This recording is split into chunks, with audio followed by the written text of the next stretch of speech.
push bike from Val de la Deasa. Hai, prietene!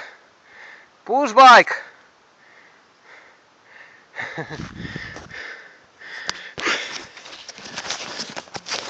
Până în vârf! Îmi dai o bere dacă o duc în spate până în vârf. Dai o bere dacă o duc în spate. Crezi? Ne vedem în vârf.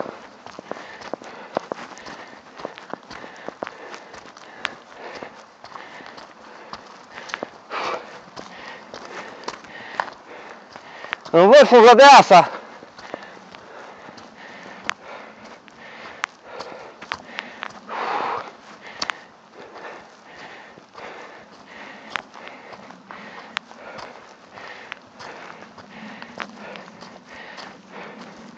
Criminal.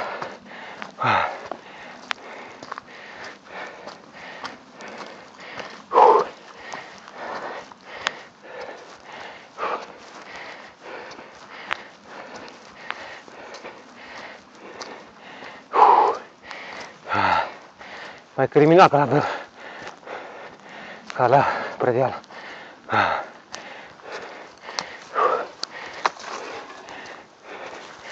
No.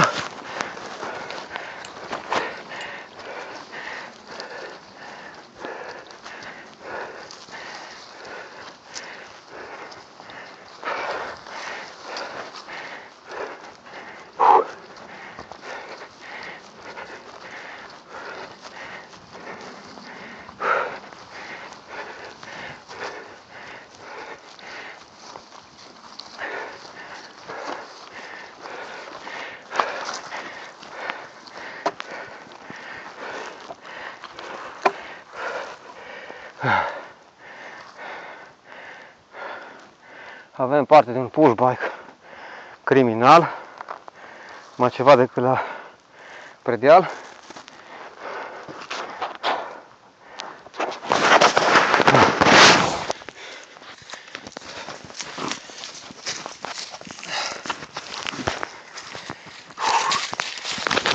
Facem un time out. Time out. Hai aici că-i time out.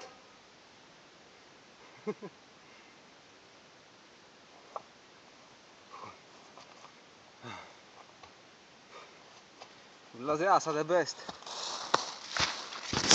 Mă puțin așa peisaj, aici se urcă în sus.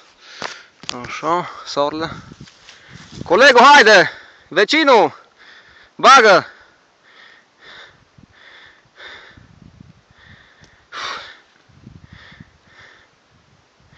Câți ani ai? 99. Oh, nu ești cu mine în categorie. Ha? Nu ești cu mine în categorie, de nu suntem... Deci nu ești concurentul meu. Nu sunt împotriva ta. Da. Acum o prindem aici, am luat o pauză, știi? Un picnic.